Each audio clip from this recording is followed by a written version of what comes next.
Então vamos pegar agora o índice I igual ao índice espacial. A gente agora tirar. Então nós tiramos a equação de Gauss em 5 dimensões. Agora vamos tirar Ampère-Maxwell, que é esse índice aqui espacial. Depois a gente vai falar das identidades de Bianchi, que são as equações homogêneas. Então isso aqui é I. Então a gente vai ficar. Como esse índice aqui é I espacial, esse índice pode ser temporal ou espacial. Então, exatamente como no caso de Maxwell. Nós vamos ter duas contribuições aqui. 1 sobre V0, D0, F0I, mais 1 sobre V0, DJ, FJI. Isso é puro Maxwell.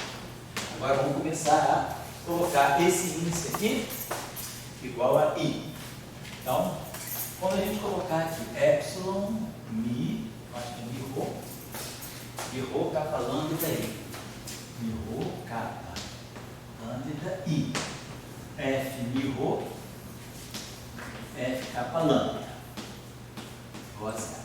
Então vamos lá, esse índice aqui é I. Então isso significa que algum desses índices aqui vai poder ser temporal. Se esse índice aqui é espacial, então sobra a chance de algum índice aqui ser temporal. Então esse termo aqui ele pode se abrir da seguinte maneira. Vai ter duplicação, não tem. Ele pode ser zero, então esse índice μ pode ser temporal. Aí se esse índice μ for temporal, nenhum outro índice pode mais ser temporal. Então vai ficar zero, aí aqui pode ser um J, kappa, Li. Aí vai ficar F0J, F kappa L. Então é a primeira possibilidade. Já que esse índice aqui é espacial, esse aqui pode ser temporal. Agora, esse aqui pode ser temporal. Quando esse aqui for temporal, nenhum outro pode ser temporal. Então vai ficar mais epsilon, aí esse índice aqui vai poder ser um J, aí o rho vai ficar temporal. Kappa, Li, FJ0, F kappa L. Agora, quem pode ser temporal é o kappa. Então eu esqueci de botar o psi, mais, então vai ficar mais epsilon. Aí, quando o kappa for temporal, todos os outros índices vão poder ser espaciais. Aí ele vai ficar J, vamos dizer assim, J, aqui é K. Aí esse kappa aqui vai ficar temporal, zero. Aí esse cara vai ficar LI. Então vai ficar FJK, F0L. E agora a última possibilidade é esse índice aqui ser temporal. Então vai ficar epsilon, vou botar assim, JK, JL, JLK, 0, I, FJL, FK0. Igual a 0. Então, são as 4 possibilidades que a gente pode ter. Porque no momento que esse índice aqui é espacial, existe a chance de qualquer um desses índices poder ser temporal. Aí, quando aquele índice se torna temporal, todos os outros têm que ser espaciais. Então, ficou 0, aí ficou JKL. Perfeito, 0, JKL. Depois o 0 está aqui. Então, ficou JKLI, J0KL. Depois aqui ficou temporal. Então, ficou esse aqui fica espacial, os dois primeiros ficam espaciais, esse temporal, esses temporais, espaciais. Tá? Depois, esse aqui fica temporal, aqui está tudo espacial. Beleza. Agora a gente começa a observar o seguinte, ó. Esse termo aqui é igual a esse. Por quê? Aqui é J0, J0. Aqui é 0J, 0J. KL está tudo igual. Quer dizer, isso aqui é antissimétrico. Troca de sinal aqui e troca de sinal aqui, esse termo fica igual a esse. Então esse termo aqui, ele dá um fator 2 aqui. Agora vamos olhar esse aqui. Na verdade tudo vai se juntar. Porque se eu olhar esse aqui agora, ó, vou ter sempre temporal, espacial, espacial, espacial. É só uma questão de eu rearranjar. Aqui é F0J. Aqui está F0L. Como está tudo somado, vamos chamar o L de J. E o J de L. Legal. Aí ficou L, aqui é 0J, perfeito. KL menos LK. Então esse LK aqui acaba sendo menos KL. Vamos botar um menos aqui. Agora vamos arrumar os índices para ver como é que fica aqui. Ó. Isso aqui ficou LK para 0. Vou botar nessa configuração aqui. Vamos trazer o 0K para frente. Vai ficar 0 LKJI. Sem problema nenhum. Agora eu vou querer trazer o JK para frente. Vai ficar 0J. J vai passar duas vezes, não vai ter problema nenhum. LKI. Agora, para ficar igualzinho a esse, basta trocar o L com K. KL. Mas aí quando eu trocar uma vez, só dá um sinal menos. Da 0JKL. Então, esse termo aqui, também eu posso tirar e botar um fator 3 aqui. Que ficou esse menos aqui com aquele menos que veio do epsilon. Então, ficou mais. Mesma coisa vamos fazer aqui. Eu quero produzir um 0J. Então, vamos chamar o K de J. E o J de K. Beleza, então já ficou. J0, ou 0J, né? KL. Então aqui eu posso também fazer a mesma coisa. Vou botar esses índices aqui, vou botar 0J, vou botar um sinal menos aqui, beleza. Agora vamos acertar a configuração de índices. Eu vou trazer 0 cá para frente. Então vai ficar menos, vai dar um sinal menos, vai passar 3 vezes, 0, K, L, J, I. Quero colocar agora o J aqui. Então o J vai passar duas vezes, vai ficar menos 0, J, KL, tá, chegando lá. E agora esse LI fica IL. Então vai ficar com o sinal mais. Então vai se juntar aqui, vai dar um fator 4. Acho que não, professor. Oi? De novo. Estava certo. Oi? Deixa eu fazer de novo então. Pera, gente, só. Deixa eu mexer, para não ter problema. Eu vou apagando aí a gente perde a memória, né? Deixa eu colocar aqui esse último, só vou colocar, repetir o último termo aqui. Então. O último termo ficou assim, si, epsilon. Então aqui ficou, esse aqui ficou temporal, então ficou tudo espacial. Eu botei J, L, JK, ficou espacial, espacial, L, e aqui ficou 0, aí ficou FJK, F0, né? Certo? Ficou certinho, então botei esse índice aqui temporal. Então, espacial, espacial, os três primeiros espaciais, JK, aqui ficou o lambda, não, contrário, aqui, K lambda, né? Então, esse cara aqui que ficou temporal, K ficou L, isso aqui ficou perfeito. Então, é isso mesmo, né? Ficou espacial, espacial, espacial. Espacial, espacial, espacial. Esse aqui ficou temporal e esse aqui já era espacial. Aí esses dois primeiros vão aqui, JK, e esses dois aqui vão aqui, L0. Tá certo? Então, esse era o último termo que eu apaguei. Vou fazer com cuidado agora. Quero transformar ele nesse termo aqui. Então vamos trocar o L com K. Então aqui vai ficar K, aqui K.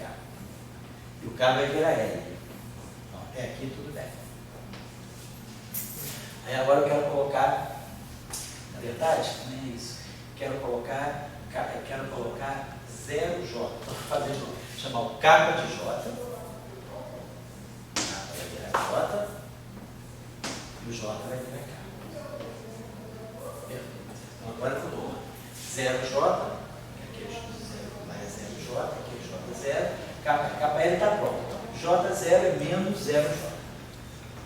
Então sinal menos aqui. Perfeito. Então, 0J, KL. Agora é só acertar o epsilon. Então, vamos lá. Esse não menos aqui, eu vou deixar, não vou mexer nele, vou mexer só aqui.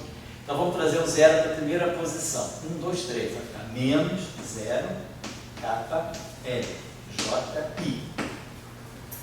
Agora, vamos trazer o J para a segunda posição. Então, o J passa duas vezes, não vai ter problema. Agora, vamos trazer o K com L. Ah, já está pronto, né? KL está pronto, tá? Não vou fazer nada. Menos, menos dá mais. Vou dar um fator 4. Tá legal. Bom, então ficamos assim. Isso aqui a gente está associando ao campo elétrico. Vamos lá, ficou 1 sobre M0. Aqui tem 1 sobre C. Então vamos lá, vai ficar. Esse F0I, eu vou descer F0I com sinal menos. E aí fica o campo elétrico, vai ficar 1 sobre M0, D0 é DDT, é 1 sobre C DDT, 1 sobre C derivada temporal. E isso aqui é o campo elétrico, componente I sobre C. Depois, esse carinha aqui é 1 sobre M0 dj. Aí, esse aqui pode descer direto. Os dois índices espaciais descendo. Isso aqui vai ficar o campo magnético BJI.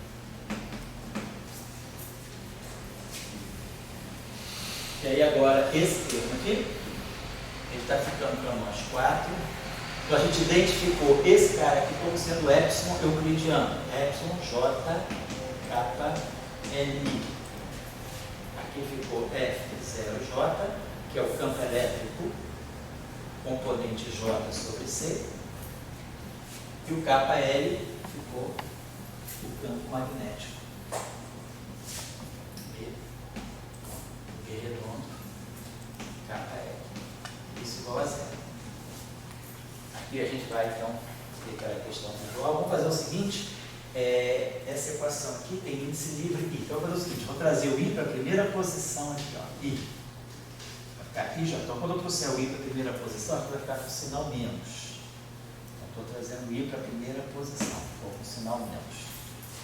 J, kappa L. Então, tá. E aqui eu vou poder colocar, ó, na verdade, aqui, esse kappa L aqui, eu posso usar a definição do dual, né?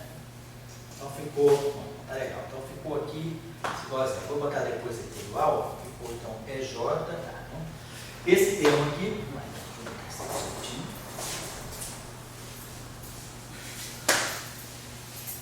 então esse termo aqui a gente pode, vai fazer o papel da corrente de deslocamento, né? Isso, a joia, esse termo aqui ficou, eu tinha um sinal menos.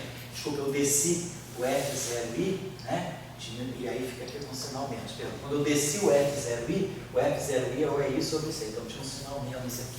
Então ficou o seguinte, ficou esse termo aqui, 1 sobre 0, vou botar esse aqui para o lado direito, como a gente sempre faz com a corrente de deslocamento. Então ficou 1 sobre 0, aí aqui ficou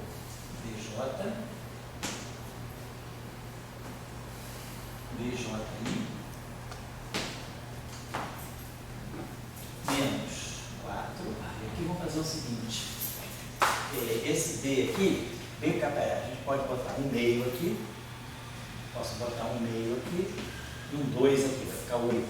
Eu só vou poder usar a definição do dual. 1 meio de epsilon vezes B dá o dual, vai dar o D dual e J. Agora cá, menos 8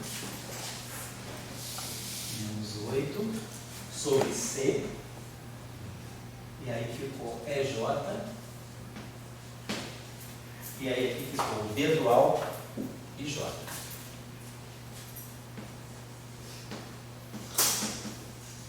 E aí do lado direito aqui fica 1 sobre C ao quadrado, misero, né? O que a gente, né?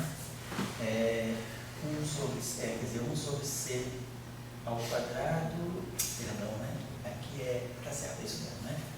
1 sobre C2 é 1 sobre epsilon0 e 0, né? Tá certo. Tá, vou multiplicar. O que eu posso fazer aqui só para ficar igual lá? Multiplicamos tudo por zero aqui. Multiplicamos por zero aqui. E aí a gente bota zero aqui também. Tá certo. Então fica 1 sobre C2, e do lado direito, 1 sobre C2, derivada temporal. Então tem um deslocamento usual. O arco ficou multiplicado por zero, saiu esse zero aqui e entrou o zero aqui, C0. A gente ficaria com esse termo aqui. Então, quer dizer, a não linearidade, né, está dando essa contribuição nova aqui, esse produto. Na verdade, observem bem uma coisa: isso aqui é uma equação matricial. Então, DJ, BJ. BJ, tá certo, vamos botar o seguinte, estou tirando a derivada, isso, quer dizer, tem um índice só, né? Então, quer dizer, na verdade, essa equação é uma equação vetorial, esse índice está contraído com isso. Então, nós temos esse índice I, esse índice I e esse índice I. Vamos fazer o seguinte aqui, ó. Então, vamos deixar, não tem como, acho que não tem como simplificar mais, a gente vai deixar aqui, é como se fosse a divergência, quer dizer, isso aqui é a divergência desse dessa matriz campo magnético, né? Então, quando para cada componente I, eu vou ter, aqui vai dar um produto dessa matriz por esse vetor, quer dizer, esse termo aqui eu posso escrever na forma matricial, B dual e J, é J, assim.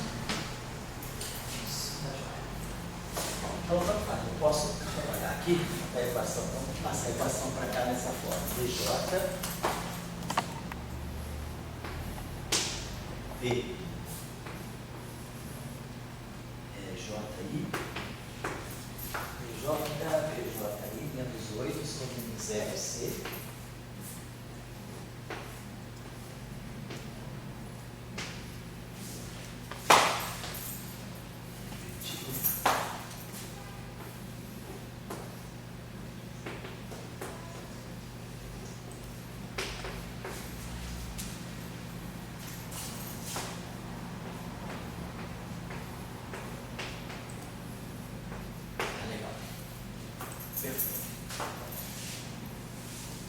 então essa equação é a equação, seria o correspondente ao Ampère-Maxwell, né?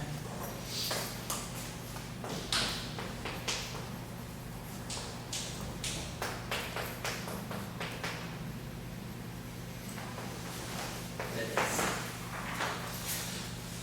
Agora vamos ver as equações homogêneas, Faraday-Lenz e Gauss-magnetismo. Então, só para dar uma olhadinha, quer dizer, aqui está também de novo o efeito, aqui mistura campo B com campo E, aqui é por B, e aqui mistura B com E. Vamos ver agora as equações. Agora, as equações de homogêneas, elas são lineares, porque elas não carregam esse termo aqui. As equações homogêneas seriam essas aqui, epsilon, pi, I, kappa, lambda, ou B kappa, F, lambda, rho, zero. Então a gente pode usar aí a questão, então, talvez nem usar a dualidade, vamos deixar assim e vamos expandir. Então vamos pensar o seguinte, kappa, lambda, rho. Então a gente tem esses dois índices aqui. Então vamos dizer que eu pegue um índice temporal, então aqui está tudo contraído, kappa, lambda, vamos dizer que eu pegue o índice μ igual a zero. Vai ficar epsilon zero. Quando o μ for zero, esse índice aqui todos vão ter que ser espaciais. Vai ficar I, J, K, L. Aí aqui vai ficar DI, e aqui vai ficar o F, K, L. K, L. Isso igual a zero. Daí, esse cara aqui a gente já sabe, é epsilon, associado com o euclidiano, F, J, K, L. DI, F, K, F. Igual a zero. É joia. Então eu tenho I, K e L, né? Bom, aqui, se fosse 4 dimensões, se fosse o caso do Maxwell igual, isso aqui seria um epsilon, aí esse epsilon contraía com esse, daria a divergência de B. Então essa equação aqui, no caso do Maxwell, ela estaria dando a divergência de B. Aqui não está, ela está dando, vamos dizer assim, esse DI, desse FKL. A gente pode, se quiser, pode talvez, melhorar, mas eu acho que não vai adiantar nada. Eu acho que a gente pode deixar essa equação dessa forma aí, eu acho mais sério. Talvez seja mais sadio deixar essa equação dessa forma, porque, claro, eu poderia, quer dizer, eu posso também, não sei, eu posso transformar isso aqui no dual, do FKL. Poderia chamar isso aqui o seguinte, ó, esse FKL. Isso aqui também é um tensor de rank 2, né? Não é só o campo magnético que tem seu dual. Na verdade vamos pensar, perdão, vou botar aqui, na verdade aqui, perdão, FKL, né, a gente associou com o campo magnético VKL. Vamos botar assim, vou botar o campo magnético, deixar assim melhor.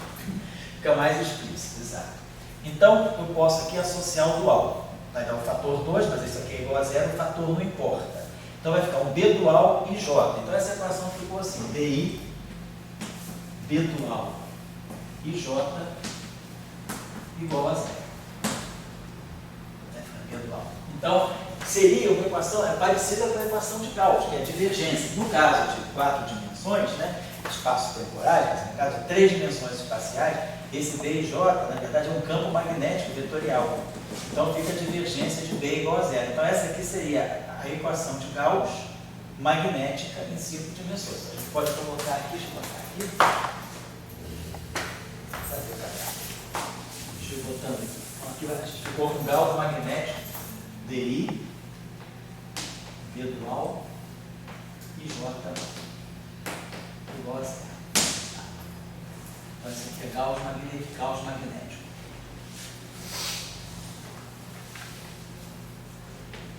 Quer dizer, o que é equivalente à divergência do vetor, né? No nosso caso usual, é a divergência do dual do tensor, do dual do campo magnético. Então agora vamos pegar outra possibilidade, que é o que deve dar para nós a equação de Faraday-Lenz, que é colocando, eu tinha apagado aqui, colocando aquele índice μ espacial. Então, a gente fez o seguinte, epsilon, a gente tinha isso aqui, epsilon, μ, kappa, lambda, rho, d kappa, f, lambda, rho, igual a zero. Então vamos fazer agora esse índice aqui espacial, que é os dois índices livres são esses. Fiz esse temporal, agora vou fazer espacial. Epsilon i. Então se esse cara aqui é espacial, esse aqui pode ser temporal. E aí aqui eu teria kappa, L, M, d kappa, FLN. Agora eu tenho uma outra possibilidade. Quer dizer, quando esse índice aqui é temporal, espacial, perdão, esse pode ser temporal. Já fiz lá. Agora, esse pode ser temporal. Vai ficar mais epsilon. Aí quando esse for temporal, esses todos são espaciais. Vai ficar F, I, J, aí aqui, temporal, kappa L, D0, F, kappa L. Agora esse aqui foi temporal. Agora vai ser esse aqui que vai ser temporal. Então, quando esse for temporal, todos são espaciais. Então vai ficar mais epsilon, I, J, kappa, 0, L. D kappa, F0L. Vai estar parecido. Puramente, aqui ficou A, aqui ficou D0, kappa L, tá certo. Aqui ficou. Então aqui ficou 0 e aqui ficou espacial. Agora a última possibilidade é esse aqui, já que esse aqui é temporal, esse índice aqui é espacial, esse índice aqui pode ser temporal também. Vai ficar mais F aqui. J, kappa L, né? E J, kappa L, 0. Vai ficar D kappa, F, L, 0. Então a equação de Faraday-Lenz fica um pouquinho mais, mas deve ter, tem tempos aqui, esse termo aqui, ó, certamente é igual a esse, porque eu estou trocando 0L, 0L, L0, L0. Então esse termo aqui é exatamente o anterior. Vamos dar um fatorzinho 2 aqui. Ó, esse termo aqui está pegando a derivada temporal do campo magnético. Isso é uma coisa nova. Então aqui está pegando, aqui a derivada espacial do campo elétrico. Então, e tem o epsilon. Então isso aqui é o que vai dar o rotacional de E. É o análogo 5-dimensional do rotacional do campo elétrico. Aqui eu tenho a derivada temporal do campo magnético. Tá certo?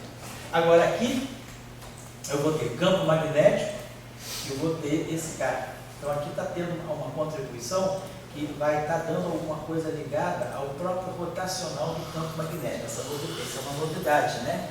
Que não deve ter uma contrapartida em 4 dimensões, porque eu estou tendo nessa equação aqui, quer dizer, isso aqui é magnético, quer dizer, isso aqui vai dar campo magnético, isso aqui é derivada espacial e tem esse epsilon aqui. Aqui é a derivada temporal, né, do campo magnético. Vamos escrever isso agora aqui. Então vamos colocar os índices no lugar certo. Eu vou fazer a troca aqui, ó. I0, vou colocar 0I e vou colocar o sinal menos, para a gente poder já identificar esse cara aqui como epsilon euclidiano. Vai ficar menos epsilon e kappa LN. Aí D kappa FLN nós associamos ao BLM. Perfeito. Então, se isso fosse em 4 dimensões, aqui eu teria um vetor. Com esse cara, ó, esses índices aqui estão todos contraídos com F. Isso aqui provavelmente ia dar um rotacional de B. Seria uma novidade. Vou botar agora mais esse cara. Agora eu vou trazer esse zero para cá. Então vai ficar mais epsilon e j kappa L. Eu estou fazendo a identificação euclidiana, vai ficar I j kappa L. Aqui fica 1 sobre C, derivada temporal. E aqui o B kappa L. Então aqui está falando dual, a derivada temporal do campo magnético. E aqui esse fator 2 aqui. Está dando para a gente, pode trazer esse zero para cá, então vai ficar funcional menos 2, epsilon, 0, I, J, kappa L, aí B kappa, F0L, que é o E sobre C. Certo? Igual a zero. Então isso aqui estaria me dando um rotacional. Então, vou identificar isso aqui como epsilon I, J, kappa L, né? Ele daí é o epsilon I, J, kappa L. Então, tem esse J aqui, tem esse J aqui, e aqui tem alguma coisa. Um índice sobrando aqui, peraí, eu fiz isso aqui de errado. Tem índice de uma, peraí, estou renomeando. Aqui eu chamei índice I. Então, 0, I, tá certo. Kappa LN, tá certo. Agora aqui está sobrando, opa, aqui eu botei IJ, então peraí, aqui ficou I, eu chamei esse índice aqui, perdão, eu fixei esse índice aqui como sendo I. Tá certo. Então I, tá certo. Aí esse aqui, fiz primeiro esse aqui temporal, tá? Depois fiz esse aqui temporal, IJ, tá certo. Então, perfeito. Aí esse cara aqui pega esse índice aqui e esses dois aqui pegam esses dois aqui. Está sobrando índice por quê? Daí essa equação aqui, ela tem kappa L, kappa L. Então tem que sobrar um índice I só. Aqui está certo, está sobrando um índice I só. Aqui está sobrando um índice demais. Peraí, por quê? Chamei esse cara aqui de... Ah, peraí. Nós fixamos esse I aqui igual a ele, beleza. Aí eu chamei esse cara aqui de J, certo? Tá certo. 3 índices aqui, 3 índices aqui. Tem que sobrar 2 índices. No momento que eu identifiquei esse aqui como espacial, então tá certo. Esse aqui é temporal, então ficou direitinho. Então, identifiquei esse aqui como espacial, mas essa equação aqui tem que sobrar sempre 2 índices. Então, esses 3 índices aqui estão comprometidos. Então, é uma equação com 2 índices. Perfeito. Agora tem uma equação aqui que eu vou ter. Aqui então eu coloquei esse índice aqui espacial. Então, esse aqui. Ah, já sei o que está acontecendo. Está acontecendo aqui, esses 2 índices estão livres. Então, eu fixei esse espacial e esse aqui eu já tinha fixado. Isso, já tinha. No caso, deixa eu apagar. No caso anterior, deixa eu apagar. Eu tenho 2 índices livres. Então, eu tenho que fazer. Eu estava fixando um só. Certo? Desculpa aí, foi um erro meu. Então, aqui, ó, tem 3 índices saturados. Beleza. Aqui eu tenho 2 índices livres. O que eu fiz? Vamos tomar esse índice aqui como sendo o índice espacial temporal. Então, se esse índice aqui é temporal, aí não sobra mais nenhuma possibilidade. Esse aqui, todos só podem ser espaciais. Foi o que eu fiz no caso anterior. Mas agora, esses 2 índices estão livres. Eu posso fazer o seguinte, eu posso pegar esses 2 índices espaciais. Vou pegar aqui I, J. Essa equação, ela tem que ter sempre 2 índices livres. Então, esses 2 índices livres, aqui eu tenho 2 possibilidades. Eu poderia escolher um temporal e um espacial, ou os 2 espaciais, porque eles são livres, mas eles têm que ser diferentes. Então, eu não posso escolher os 2 temporais. Eu não posso fazer isso porque epsilon 0, 0 é 0. Então, eu posso escolher um temporal e um espacial, ou os 2 espaciais. Então, a primeira escolha que eu fiz foi essa aqui. Na segunda escolha que eu fiz, eu estava fixando só um.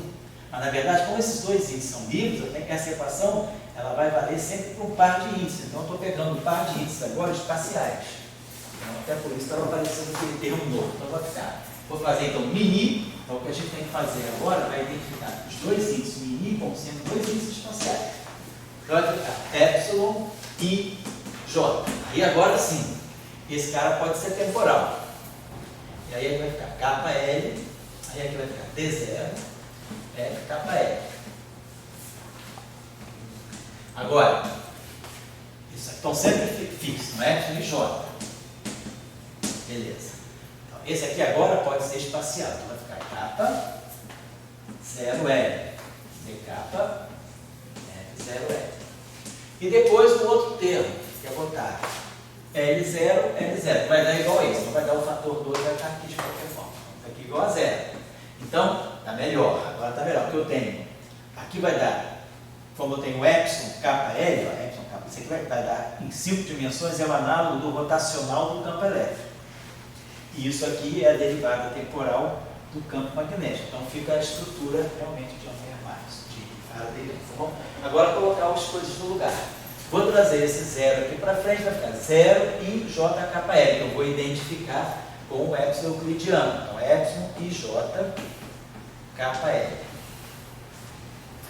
1 sobre c, derivada temporal do b kappa L. E aqui mais 2 epsilon e j, vou trazer o zero cá na frente, então vai ficar menos 2, vou trazer o zero aqui, ó. Então vai ficar 3, vai ficar 0, então vai ficar ij kappa L de novo, d kappa L0L, igual a 0. Aqui, esse aqui é E, então esse aqui é o L, componente L no campo elétrico sobre C. Tá certo.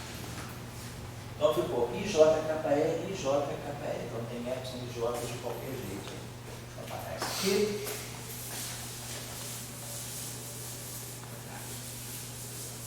Aqui, como tem os dois índices epsilon e J sobrando, poderia fazer o seguinte. Provavelmente seria uma boa eu contrair essa preliminar epsilon. Eu poderia contrair essa equação, podemos fazer o seguinte, contrair essa equação epsilon, m e j. Se eu contrair, aplicar esse tensor nessa equação, o epsilon vai, com o outro epsilon, vai se saturar, vai dar deltas, né? Então pode simplificar um pouquinho. Vamos ver com esse C aqui indiferente. Sai fora. Então vamos lá, vai ficar epsilon, ml e j vezes epsilon e j kappa L. Vou fazer essa contração. Isso aqui tem que dar para nós, né? Quer dizer, como esses dois índices estão saturados, isso aqui não tem outra alternativa. Vai ser uma constante que nós vamos fixar. Isso aqui vai ficar delta m kappa, delta ml, menos delta ml, delta m kappa. Esse cara são euclidiano, tá certo. Eu estou contraindo esse índice com esse. Então vamos fixar esse alvo pegando uma configuração. Vamos supor que eu tivesse assim, epsilon 1, 2 e j. Epsilon e j 1, 2. Então, se eu aplicar essa proposta aqui nessa configuração de índice, né? Porque esses índices são soltos. Então, tem liberdade de escolher. E, claro, como esses dois índices aqui já têm que ser todos iguais, então a única possibilidade é que esses dois aqui também, esses pares aqui, se identifiquem. Então, por isso eu tenho que colocar esses deltas, porque só vai contribuir quando ou N for K e o N for L ou vice-versa. Então, agora vamos lá. Então, isso aqui vai ficar alfa. Então, isso aqui daria delta 1, 1, delta 2, 2, menos delta 1, 2, delta 2, 1. Então, esse termo aqui é 0. Delta 1 é 1, delta 2, 2 é 1, então isso aqui dá 1. Então isso aqui seria, vou pegar esse carinha aqui, né? Então isso aqui seria epsilon, isso aqui seria epsilon 1. Agora vamos somar isso aqui, 1, 2. Então isso aqui pode ser 3, 4, epsilon 3, 4, 1, 2, mais epsilon 1, 2, 4, 3, epsilon 4, 3, 1, 2. Estou fazendo isso aqui. Então isso aqui é igual a isso. Eu estou passando aqui. Agora eu preciso fixar o alfa. Então vamos abrir essa expressão. I e o J estão contraídos. Aqui é um 2 e aqui é um 2. Então só pode ser 3, 4, 3, 4, mais 4, 3, 4, 3. Epsilon 2, 3, 4 é 1. Esse aqui vai ficar, eu trago 1 para cá, então esse aqui dá 1. Agora, 1, 2, 4, 3. 4, 3 é menos 3, 4, dá menos 1. Aí eu trago esse 1, dá 2. Então esse alfa aqui dá 2. Vamos assinar o mais 2.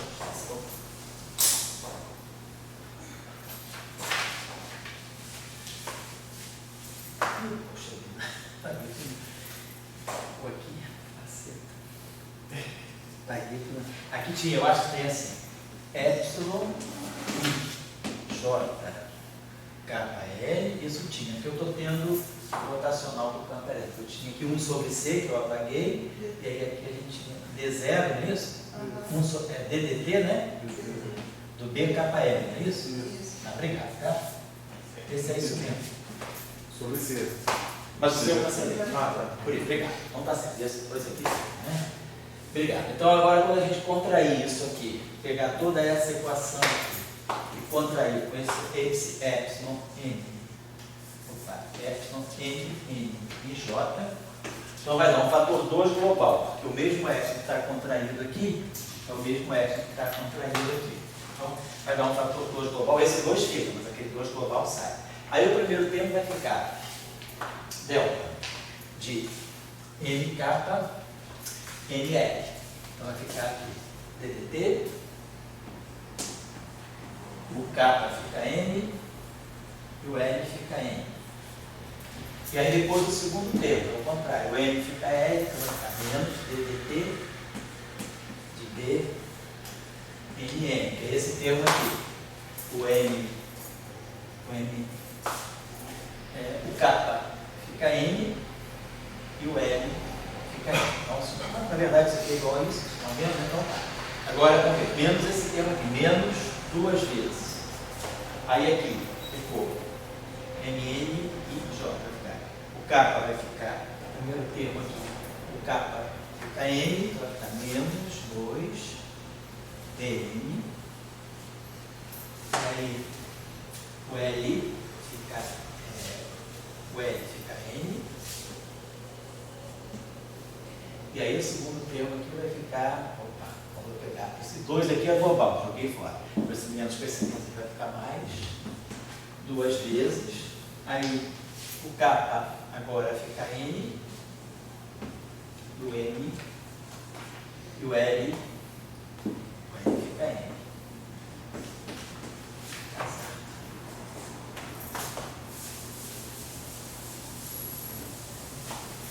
Então a gente ficou com o seguinte, esse aqui na verdade, a gente está vendo, ó, dm é n menos dn é m, é o que dá justamente o tipo do rotacional do campo elétrico. E aqui está dando a derivada.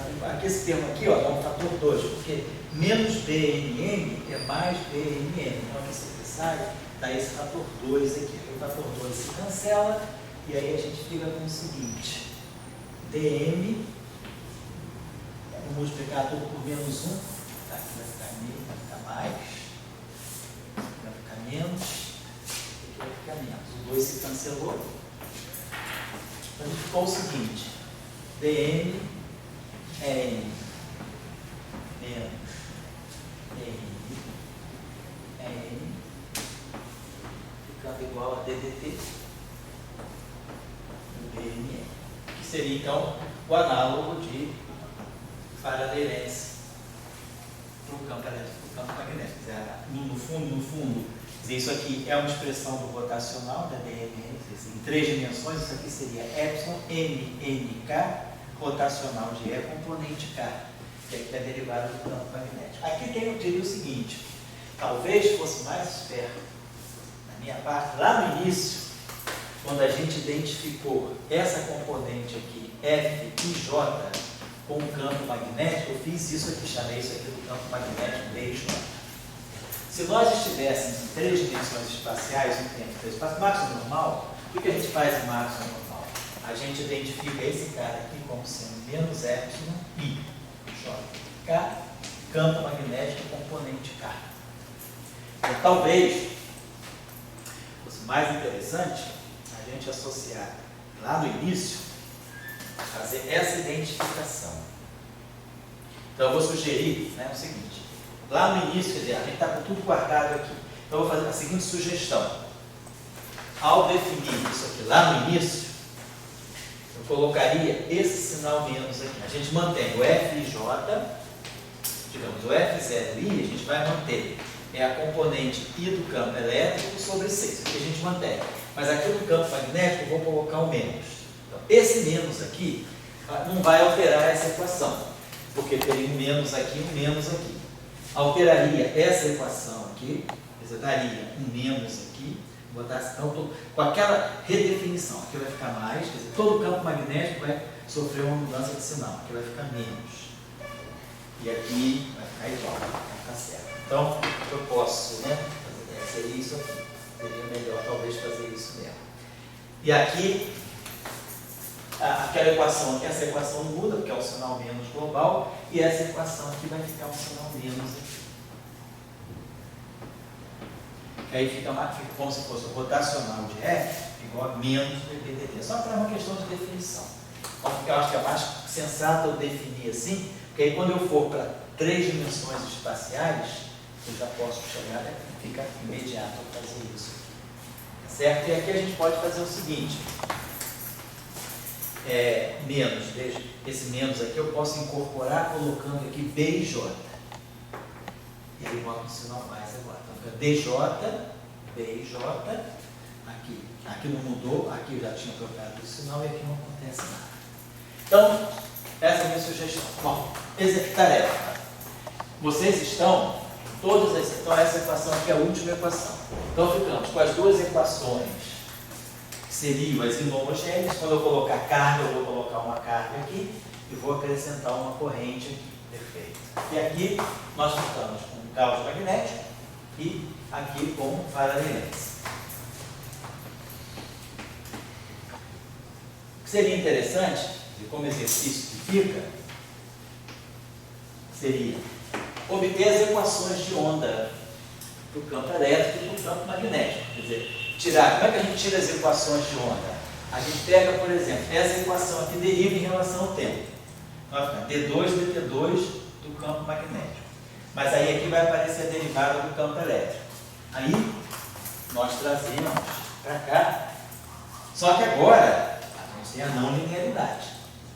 Então, vocês vão ter uma equação de onda, né, com alguma coisa não linear. Então, acho que seria interessante, a tarefa que eu estou deixando aqui, que nos casos de massa usual, né, usuais, a gente tira a equação de onda, ela é linear. A tarefa agora é obter as equações de onda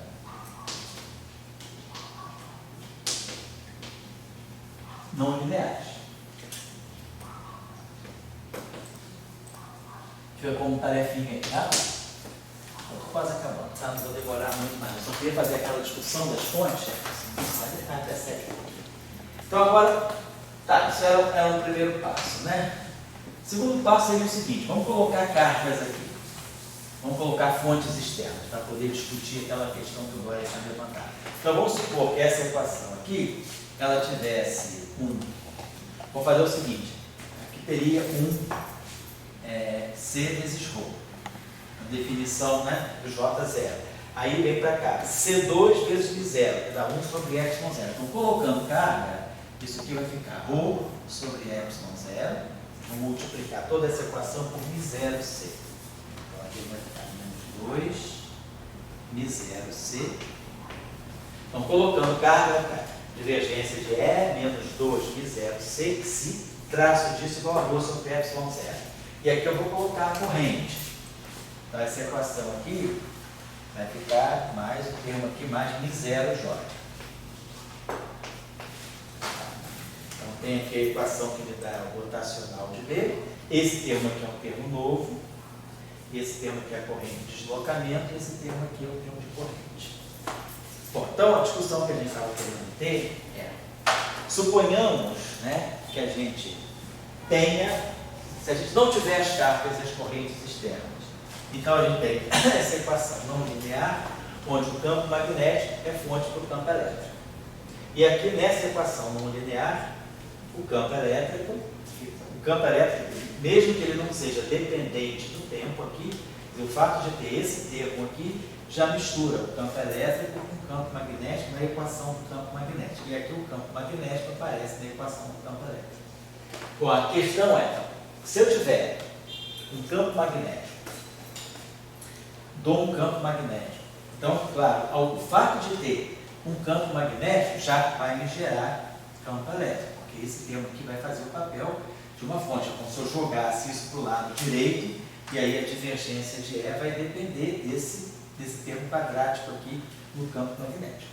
Agora, a pergunta que a gente se faz é se eu tiver todas as cargas iguais a zero, não tem carga aqui e não tem corrente aqui, tem todas essas equações sendo válidas. A pergunta é, esse sistema de equações, ele suporta uma solução não zero, será que eu vou ter uma equação dinâmica para E e para B, se apenas eu der como dados iniciais os campos elétricos e magnéticos. Eu não estou dizendo que eu tenha um campo, porque nesse problema aqui a gente está pensando o seguinte, eu tenho algum campo magnético que já existe, e aí a partir desse campo magnético eu tiro o campo elétrico, e aqui é a mesma coisa. Agora eu estou dizendo, eu não estou dando nenhum campo magnético pré-existente, e não estou dando nem carga, nem corrente. Então as equações ficam todas homogêneas. Aí a pergunta é, esse sistema de equações não lineares, ele tem solução não trivial, se não houver essas fontes externas? Então essa é uma questão que é delicada. Então, vou colocar a pergunta aqui bem encostada aqui. Na verdade é isso que a gente está fazendo aqui, colocando aqui esse termo J-μ. Está pegando essa equação agora. Essa equação aqui tem as fontes, então essa aqui é a equação de forma covariante, mas essa equação aqui está incorporando essas duas aqui. Lembrando que J0 é C vezes ρ e a componente espacial é o J. Por isso fica exatamente assim, os epsilon zeros e os bis-zeros vão para o lugar certinho. Agora a pergunta é, o que a gente se faz aqui é, quer dizer, o J igual a zero, é possível ter solução não trivial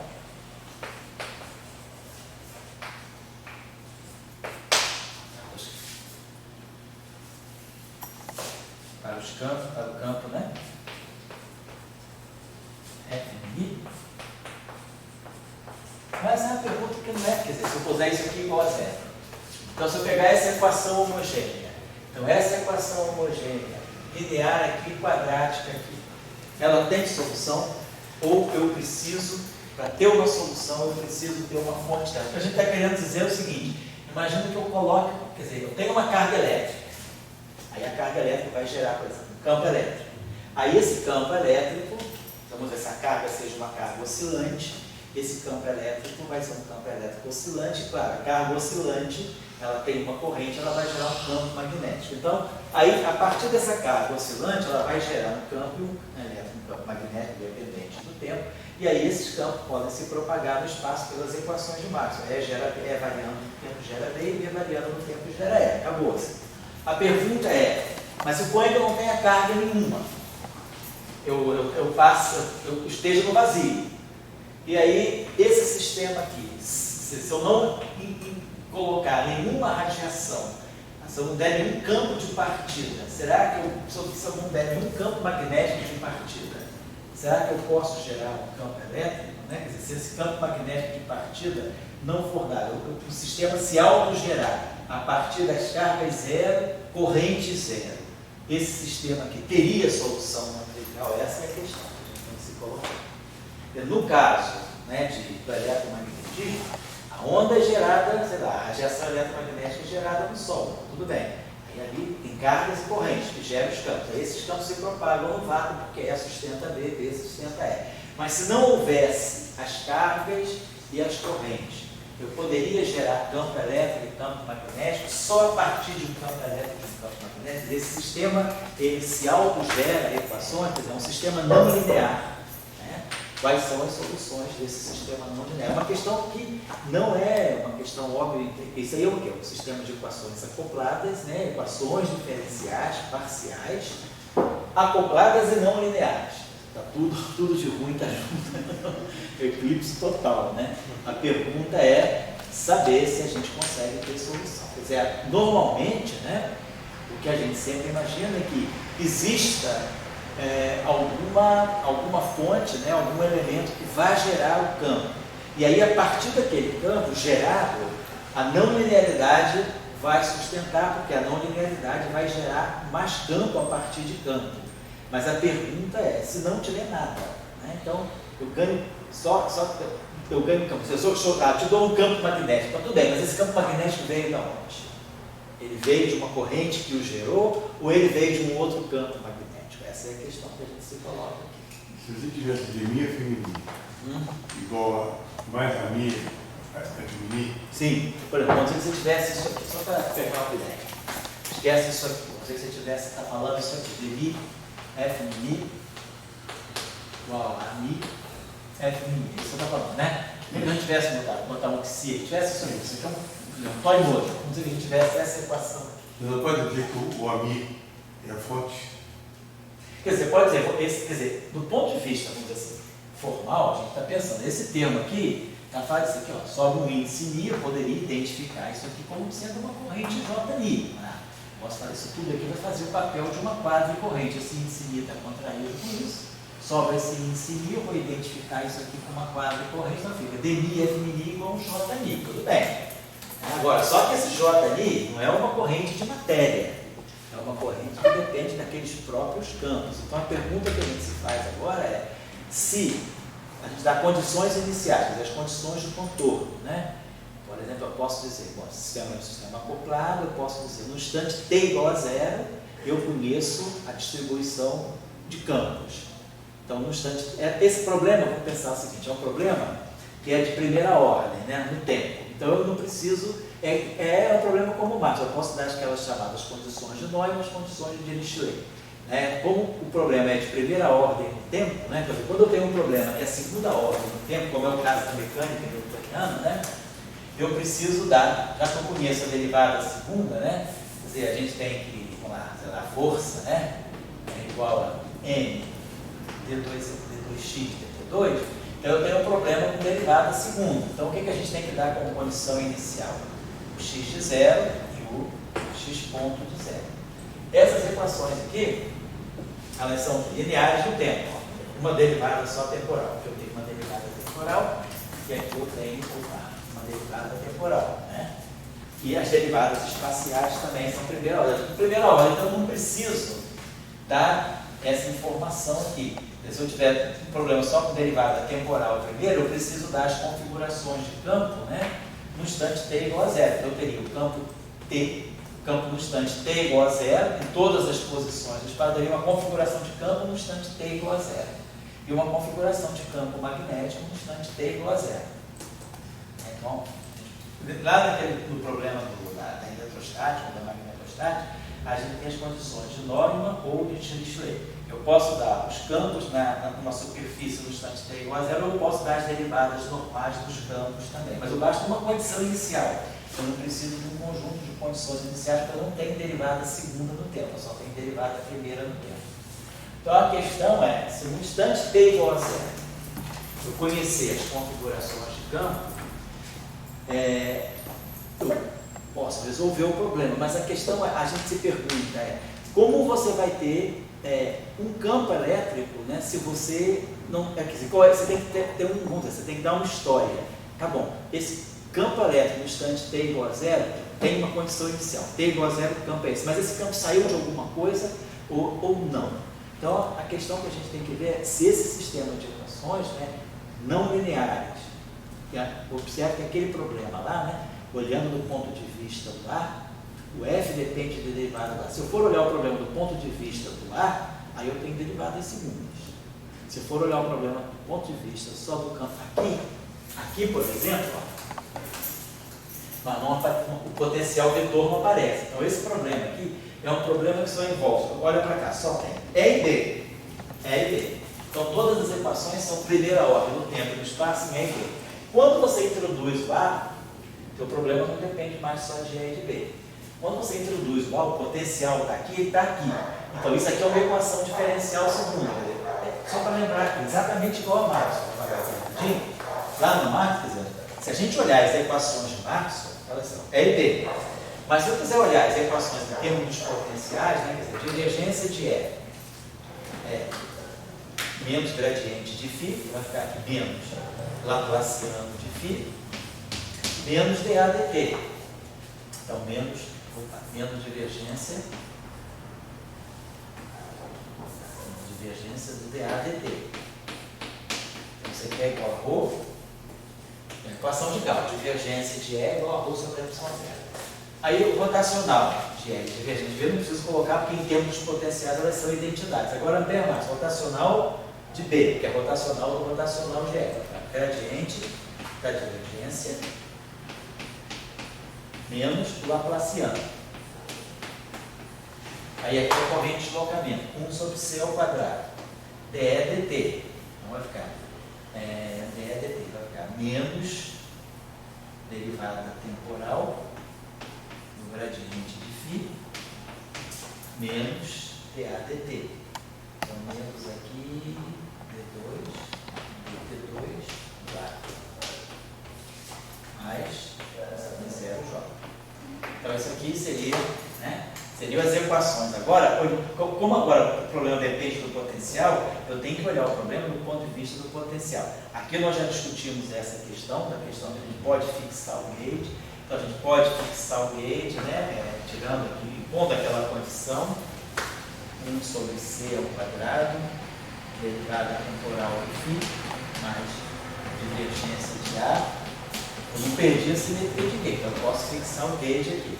Então eu posso dizer que a divergência de A, eu vou interpretar a divergência de A como sendo 1 sobre C2, né?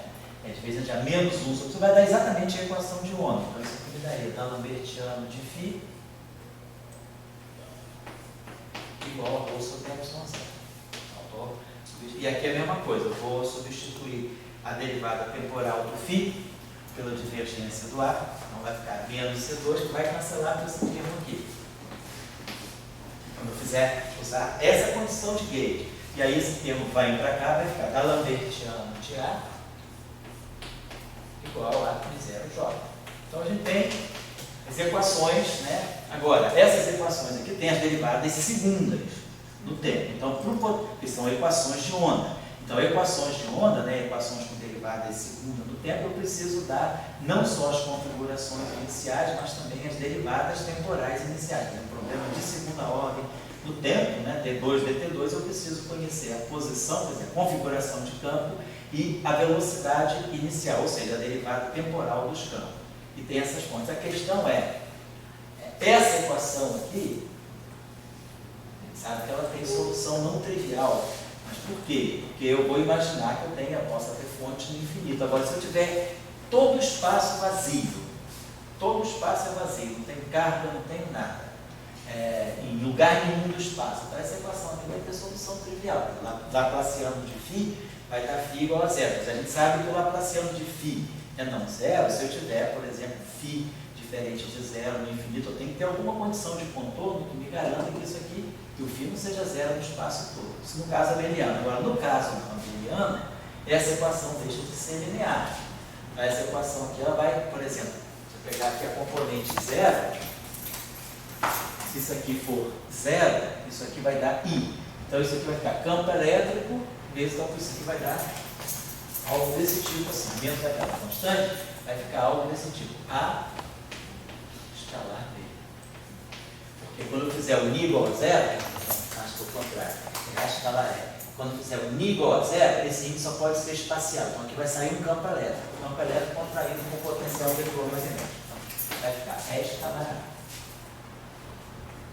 Então, essa equação teria essa forma em termos dos campos e dos potenciais. Agora, esse campo aqui, o campo E, ele é menos gradiente de φ, menos dA dt. Então, esse termo aqui, ele vai ter o gradiente de φ escalar A e vai ter uma derivada temporal do A escalar A. a gente tem esse gradiente da lambertiano de φ, vai ter um termo aqui que vai ser A escalar gradiente de φ. Vai ficar A escalar gradiente. Estou escrevendo o sinal menos, tá? Que é menos gradiente de φ menos dAdt. E aí vai ficar A escalar dAdt. Vai ficar um termo aqui que vai ser derivada a menos de um fator meio, né? Então, o meio é a derivada temporal do A. Derivada temporal do A2 é A dAdt. Então, eu tenho esse termo aqui e esse termo aqui. Então, a equação tem derivada temporal segunda no tempo aqui, derivada primeira no tempo, mas nesse termo não linear, porque aqui eu tenho um A escalar A, e aqui eu tenho também uma não linearidade do A escalar φ.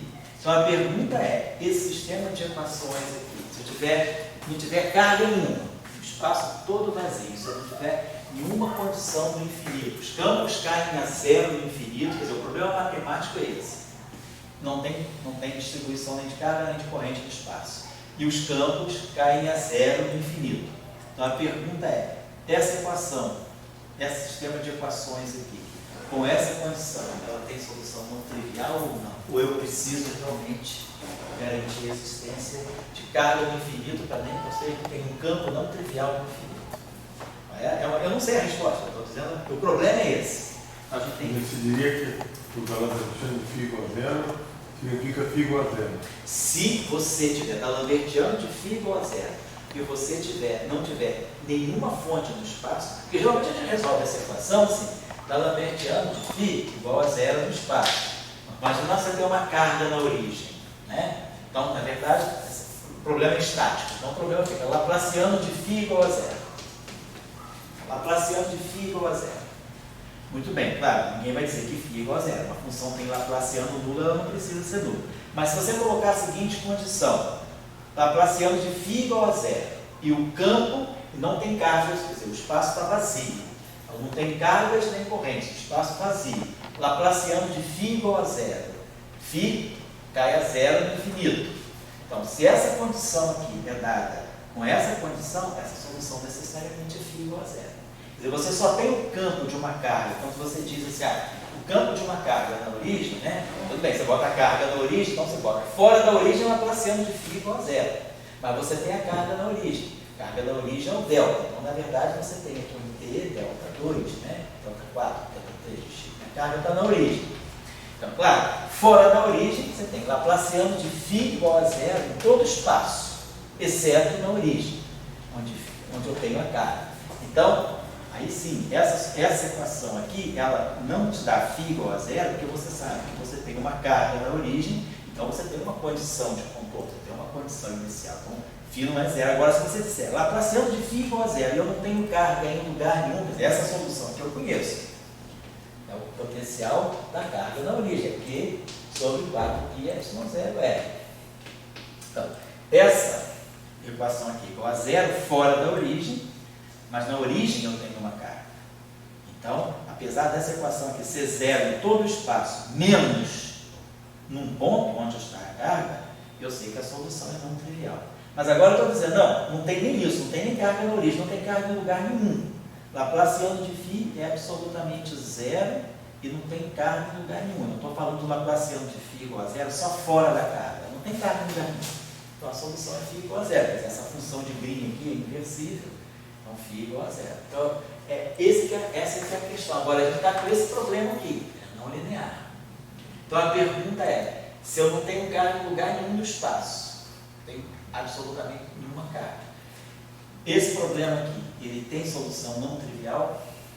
Ou eu preciso ter pelo menos a garantia de que exista uma região do espaço onde o campo não seja zero? Aí, a partir daquela região do espaço onde o campo não é zero, eu posso tirar as soluções do espaço. Eu estou usando as equações diferenciais. Essa aqui é a questão. Então, campo gera o campo. Tudo bem. Campo gera campo. Mas a partir do momento em que eu tenho um campo de partida, para ele gerar outros campos. Mas aquele campo de partida, ele saiu de quê? Ele não saiu de carga, de corrente nenhuma, ele saiu de um outro campo. Da onde é que isso saiu? Essa aqui é a questão. Se tiver aquela equação, Lambertiano de φ, está fácil. E a segunda? A segunda está fácil. Se você tiver uma solução, você dizer que campo gera campo. Ah, sim, sim. Se você disser, eu tenho lá no infinito, eu tenho um φ diferente de zero, eu tenho um A diferente de zero no infinito. Eu estou dizendo, aí, a partir daquela solução, você tem um campo numa certa superfície, aí, quer dizer, pela dinâmica do problema, você pode tirar o campo em outras regiões. Agora, se tudo for zero em todo o espaço, né, você vai tirar campo a partir de quê? Essa que é a questão. Será que eu posso, então, gerar o campo se eu não tiver nenhuma fonte material? Porque esse campo que estão ali, eles são ligados a partículas. Quando aquele A vetor é um fóton. Se a gente estiver dando uma descrição de corpuscular. Então, não estou olhando como onda. Se a gente olhar, vamos olhar como onda. Isso. Não estamos nem pensando como partícula. Onda eletromagnética. Então, você tem esse A vetor, ele existe. Então, se ele existe, ele vai... Não, pois é. Se ele existe, ele vai gerar. Tudo bem, concordo. Se eu tenho um campo de partida, algum campo em algum lugar, isso aqui são fontes. Aqui é fonte para essa equação. A questão que eu estou dizendo é, suponhamos que não, as condições iniciais, ele não tem campo nenhum. Então, se eu parto de uma situação onde eu não tenho campo nenhum, mas eu tenho essas equações, no instante t igual a zero, no instante inicial eu não tenho campo nenhum em lugar nenhum, não tenho nada. Aí eu tenho essa equação dinâmica aqui. A pergunta é, essa equação dinâmica, ela pode gerar campos não triviais a partir do nada? Quer dizer, se os campos iniciais foram todos iguais a zero, deixa eu pagar aqui uma coisinha só. Os campos, sim. Mas não, vamos pegar o caso da mecânica. Vou pegar um caso simples assim, ó. D2x, dt2 igual a zero. Tá? Então a gente sabe, né, se eu conheço a derivada segunda, né, então, vamos dizer, eu conheço a derivada segunda o que é? É a derivada primeira, vamos dizer assim, é o x ponto de t menos o x ponto de zero. Legal, vamos pensar assim, estou no instante t igual a zero, eu vou para um instante delta t pequenininho. Então, instante delta t. Então, o que é a derivada segunda? É o x ponto de delta t menos o x ponto de zero sobre delta t. Então, isso aqui é a minha derivada segunda. Vamos dizer que isso aqui seja uma constante A. Se a velocidade, não sei que a velocidade inicial seja zero. Então, eu tenho o x ponto de delta t. Vamos dizer que x ponto de zero é igual a zero. Eu conheço isso. Aí eu vou gerar aqui com A delta t. Então, eu conheço a velocidade. Eu conhecer que a velocidade inicial é zero, eu conheço a velocidade no instantinho posterior. Então, eu conheço isso aqui. Agora, quem é a derivada x ponto de delta t? É x, né? A derivada é x de delta t menos o x de zero sobre delta t. Mas isso aqui, então isso aqui é a derivada primeira do x em relação a t. Mas isso aqui é a delta t, eu já sei o valor da velocidade em a delta t. Então, se a posição inicial é zero, eu sei que o x de delta t vai ser a delta t ao quadrado. Então, eu estou entendendo o seguinte, eu tenho uma aceleração não trivial, mesmo que a posição inicial seja zero, e que a velocidade inicial seja zero, então eu estou dando as condições iniciais, mas eu tenho uma aceleração. Então, a partir daquela aceleração, que não é zero, mas das condições iniciais todas zero, eu gero uma velocidade não zero e uma posição não zero. Então, eu estou gerando movimento, eu estou gerando a dinâmica do problema, a cinemática, o movimento do problema, a partir da equação, quer dizer, da derivada, do conhecimento da derivada segunda. Agora, imagina que a derivada segunda fosse zero. Se a derivada segunda é zero, a condição inicial da velocidade é zero, a condição inicial da posição é zero, vai dar tudo zero, só não vai gerar nada a partir do nada. Porque a partir está parada e numa posição, se não tem aceleração nenhuma, ela vai receber força, ela vai ficar parada toda a vida. Né? Então, eu estou colocando aqui a situação parecida com essa. Quer dizer, você está numa situação em que a configuração inicial é toda zero. Então, se a configuração inicial é toda zero, a pergunta é, a equação por si só é capaz de gerar dinâmica ou não? Então, aqui isso é assim, se eu disser, a equação é essa aqui, F m vezes d2x dt2 igual a força. Então, essa equação, se essa força houver um agente externo não trivial, essa equação, ela gera movimento a partir do zero. Eu tenho uma posição inicial zero, velocidade inicial zero, mas essa equação, por ser não homogênea, né, porque algum agente externo, ela vai gerar um movimento a partir das condições iniciais. Agora, se eu tiver tudo zero, então eu estou colocando um pouco parecido com isso. E claro que esse problema é não linear, esse problema é linear. esse problema é não linear. Então, a pergunta é se a gente vai conseguir gerar dinâmica a partir de uma configuração em que não tenha nada. Todos os campos são zero, todas as condições iniciais são zero, todos os campos no instante inicial, porque se todos os campos no instante inicial são zero, significa que as derivadas segundas, né? Se esse campo é zero no instante t igual a zero, se esse campo é zero no instante t igual a zero, então você está me dizendo o seguinte, 1 sobre C2, T2 dt2, φ, menos a classe de φ igual a escalar f. Vamos pegar essa equação vale sempre, a equação do campo. Vamos supor que vamos pegar essa equação no instante t igual a zero. No instante t igual a zero, isso aqui é zero. O fato do campo ser zero no instante t igual a zero não significa necessariamente que a sua derivada seja zero naquele instante. O campo é zero naquele instante. Então, isso No campo A não pode ser zero, porque é fóton. Pois é, isso eu estou querendo. Não estou falando de fóton, estou falando de radiação. Radiação. Vamos falar de onda. Ok. Tá? Então, fala de radiação. Você tem radiação. Então, essa é a questão. Se você não tiver radiação nenhuma, a pergunta é, então as derivadas segundas vão Aqui ser no zero. inverso você está.